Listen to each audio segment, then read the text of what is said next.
बिस्मिल्लाहिर्रहमानिर्रहीम। I am दसिल Hasan PhD scholar और आज का मेरा टॉपिक ऑफ प्रेजेंटेशन है रेडियो अमीनो एसिड। तो अपने टॉपिक को शुरू करने से पहले हम अमीनो एसिड को डिस्कस करते हैं। अमीनो एसिड क्या है? अमीनो एसिड एक्चुअली दो वर्ड अम्यूनो और एसिड का मौखज़ है। अम्यूनो का मतलब होता है immune response that cause antibody production and acid to test a substance. तो बाय डेफिनेशन हम ये कह सकते हैं कि ये एंटीजन और एंटीबॉडी के उस इंटरएक्शन का नाम है जिसके ज़रिए हम उस इंटरएक्शन की अफादियत और उसके कम्प्लेक्सेस को समझते हैं। There are different types of immuno acids which include number 1 counting amino acids. Immunosorbent acid is also known as enzyme linked immunosorbent acid या इसको हम अलाइजा के तौर पर जानते हैं। उसके बाद होता है फ्लोरो अम्यूनोसेंस एसे जिसको हम FIA के नाम से जानते हैं। इस तरह हमारे पास केमिल्यूमिनेसेंस अम्यूनो एसिड होता है जिसको किला भी बोलते हैं। और नंबर लास्ट हमारा रेडियो अम्यूनो एसिड जिसे रिया बोलते हैं, जो कि आज का हमारा टॉपिक ऑफ डिस्कशन है। तो हम आज इसमें देखेंगे कि हम रेडियो अम्यूनो एसिड को लेबॉर्ट्री के अंदर कैसे परफॉर्म करते हैं और ये हमारे लिए किस तरह से काम आता है। तो रेडियो अमीनो एसिड करने के लिए सबसे पले हमें जानना ज़रूरी है कि ये करते क्यों हैं। एक्चुअली रेडियो अमीनो एसिड के ज़रिए हम जो है कंसंट्रेशन मालूम करते हैं एंटीजन की किसी भी जो है सैंपल सीरम के अंदर।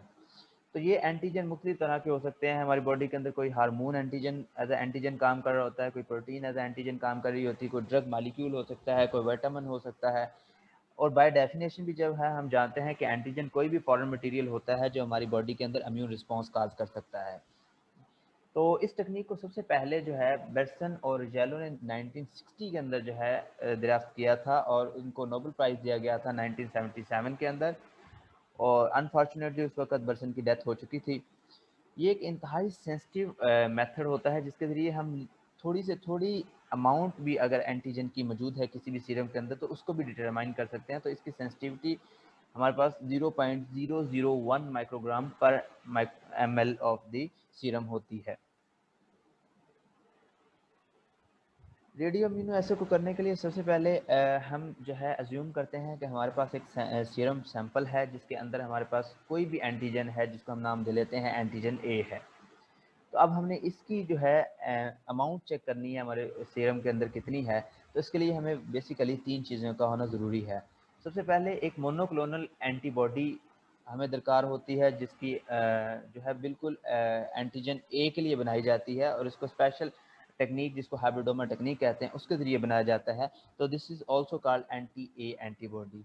सेकंड थिंग जो हमें ज़रूरत होती है वो होती है रेडियो लेबल एंटीजन, जो कि एंटीजन ए ही होता है लेकिन उसका कुछ पोर्शन जो है हम जो है रेडियो लेबल कर देते हैं। और उसको रेडियो लेबल करने के लिए हम जो है रेडियो आइसोटॉप्स यूज़ करते हैं और हम जानते हैं कि रेडियो आइसोटॉप्स क्या करते हैं, रेडिएशन खारिज करते हैं। तो हमारे पास डिफरेंट तरह के रेडियो आइसोटॉप्स होते हैं, डिफरेंट तरह की रेडिएशन खारिज करते हैं जिसमें स्पेसिफिकली गामा और बीटा रेडिएशन जैसे कि बहुत ज़्यादा इंपॉर्टेंट है जिसको हम डिटेक्ट भी कर सकते हैं। तो जो मेन आइसोटॉप्स हम यूज़ करते हैं उसमें हम हाइड्रोजन के हैवी आइसोटॉप जो कि ट्रीटियम है H31 है और इसी तरह आयोडीन है I25 जो कि हम बेसिकली यूज़ करते हैं इस टेक्निक के। जो तीसरी चीज़ होती है हमारे पास अनलेबल्ड ए एंटीजन होता है। ये वही एंटीजन ए ही होता है लेकिन इसको जो है रेडियो लेबल्ड नहीं किया जाता और इसको एज सच अनलेबल्ड फॉर्म में लिया जाता है। तो ये तीन चीज़ें हमारे बेसिकली दरकार होती हैं हमारा इम्यून ऐसे करने के लिए। अब हम इसको शुरू करते हैं। तो स्टेप 1 के अंदर जो है सबसे पहले हमारे पास एक माइक्रो टाइटर प्लेट होती है। इस माइक्रो टाइटर प्लेट को हम कोट करते हैं एंटीबॉडी से। तो एंटीबॉडी इस तरह से कोट हो जाती हैं। जब एंटीबॉडी कोट हो जाती हैं तो हम जो है इसके अंदर रेडियो लेबल्ड एंटीजन जो है एक्सेस अमाउंट के अंदर डाल देते हैं। एक्सेस अमाउंट में हम इसलिए डालते हैं ताकि हमारी एंटीबॉडी की तमाम जो एपिटॉप्स होते हैं, जो साइट्स होती हैं इसकी ये वाली, ये सारी की सारी साइट जो हैं सैचुरेटेड हो जाएं और तमाम के तमाम एंटीजन जो है रेडियो लेबल इसके साथ जुड़ जाएं। तो इससे क्या होता है, इस तरह से तमाम के तमाम हमारे रेडियो लेबल एंटीजन जो है वो अपने एपिटॉप पे बाइंड कर जाते हैं। जैसे ही वो यहाँ पर बाइंड कर जाते हैं तो जो एक्सेस अमाउंट के अंदर एंटीजन रह जाते हैं वो जो है हमारी प्लेट वेल के अंदर नीचे बैठ जाते हैं जिसको हम वॉशिंग के ज़रिए रिमूव कर देते हैं। जैसे ही हम उसको रिमूव कर देते हैं वॉशिंग के ज़रिए तो हमारे पास ये चीज़ बचती है कि एंटीबॉडी कोटेड वेल होता है और उसके बाद हमारे पास जो है एंटीबॉडी होती है जिसमें रेडियो लेबल एंटीजन फिलअप होते हैं, यानी कि टोटली सैचुरेटेड एंटीबॉडीज़ हमारे पास मौजूद होती हैं। तो कोई भी ऐसी एंटीबॉडी हमारे पास नहीं बचती जिसके ऊपर जो है रेडियो लेबल एंटीजन ना हो। तो इस सिचुएशन के अंदर जब हम इसकी रेडियो एक्टिविटी चेक करते हैं तो वो रेडियो एक्टिविटी हमारे पास मैक्सिमम आती है और वो 100% रेडियो एक्टिविटी होती है। अब सेकंड स्टेप के अंदर हमने क्या करना है, सेकंड स्टेप के अंदर उसी तरह से हमने जो है उसी माइक्रोटाइटर प्लेट को लेना है। उस माइक्रोटाइटर प्लेट के अंदर हमने जो है अनलेबल्ड एंटीजन जो कि नोन अमाउंट के अंदर, वेरी लिटिल अमाउंट के अंदर हम उसके अंदर डालते हैं, सच एज जैसे 1 नैनोग्राम कम से कम डालना होता है, ताकि जो है एक्चुअली जो अनलेबल्ड एंटीजन होते हैं वो लेबल्ड एंटीजन के साथ एक कंपटीशन पैदा कर लेते हैं, और इस कंपटीशन की वजह से जो अनलेबल्ड होते हैं, क्योंकि उनके अंदर कोई मॉर्फोलॉजिकल चेंजेस नहीं होती, जिसकी वजह से वो कंपैरेटिवली ज़्यादा अच्छे से जो है एंटीबॉडी के साथ बाइंड कर सकते हैं, और वो जो है जो लेबल्ड हमारे पास एंटीजन होते हैं उनको रिमूव कर सकते हैं, जिसकी वजह से जो है ये कंपटीशन पैदा करते हैं इस तरह से और इनकी जो है जगह ले लेते हैं जैसे ही जो है। और ये कंपटीशन एक्चुअली डिपेंड कर रहा होता है कि कंसंट्रेशन ऑफ अनलेबल जो है एंटीजन कितनी है। अगर बहुत ज़्यादा कंसंट्रेशन है तो फिर तकरीबन सारे के सारे ही हमारे जो है रिमूव हो सकते हैं लेबल्ड एंटीजन। इसलिए हम जो है मिनिमम कंसंट्रेशन लेते हैं, कम से कम कंसंट्रेशन लेते हैं, क्योंकि हमें ये सारे के सारे रिमूव नहीं करते हैं, हमें कुछ एंटीजन रिमूव करके उनकी जगह अनलेबल्ड एंटीजन लगाने हैं। तो इस तरह से जो है ये जो लेबल्ड एंटीजन है वो रिमूव हो जाते हैं और जो अनलेबल्ड एंटीजन है उनकी जगह ले लेते हैं। जैसे ही ये उनकी जगह ले लेते हैं तो ऑब्वियसली समझने की यहाँ पर बात यही है कि एंटीजन जब जो है लेबल्ड थे तो उनकी रेडियो एक्टिविटी मैक्सिमम थी, जब उनकी जगह जो है अनलेबल्ड एंटीजन ने ले ली तो रेडियो एक्टिविटी पे असर पड़ेगा। जिसकी कितना असर पड़ेगा ये डिपेंड करता है कि कितने अनलेबल्ड एंटीजन जो है हमारी मोनोक्लोनल एंटीबॉडी के साथ बाइंड किए हैं। तो यहाँ पर जो है हम अगर देखें तो हमारे पास जो है दो तरह की सिचुएशन आ जाती है। एक तो रेडियो लेबल्ड एंटीजन वाली एंटीबॉडीज़ हमारे पास होती है और एक अनलेबल्ड एंटीजन वाली एंटीबॉडीज़ हमारे पास होती हैं, जिसकी वजह से हमारी जो 100% रेडियो एक्टिविटी थी वो कम हो जाएगी। तो डिफरेंट कंसंट्रेशन जैसे ही हम अनलेबल्ड एंटीजन की यूज़ करते जाते हैं तो हमारे पास रेडियो एक्टिविटी पे भी असर पड़ता रहता है।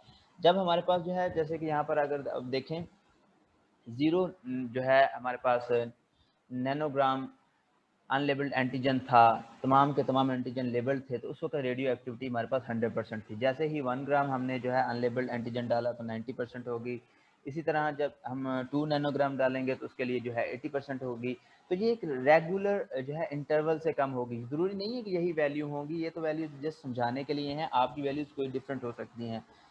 तो इसी तरह जैसे-जैसे हम जो है अनलेबल्ड एंटीजन बढ़ाते जाएँगे तो हमारी रेडियो एक्टिविटी उतनी कम होती जाएगी। तो हम इस तरह से एक स्टैंडर्ड ग्राफ बना लेते हैं। इस ग्राफ के अंदर जो है हम एक्स एक्सिस पे अनलेबल्ड एंटीजन ले लेते हैं, जबकि हमारे वाई एक्सिस पे जो है रेडियो एक्टिविटी परसेंटेज होती है, जिसकी वजह से हमें जो है एक स्टैंडर्डाइज़ वैल्यू मिल जाती है, जो हमें रिलेशन बता रही होती है कि जो अमाउंट ऑफ अनलेबल्ड एंटीजन है वो रेडियो एक्टिविटी पे कितना जो है इफ़ेक्ट काज़ कर रही है।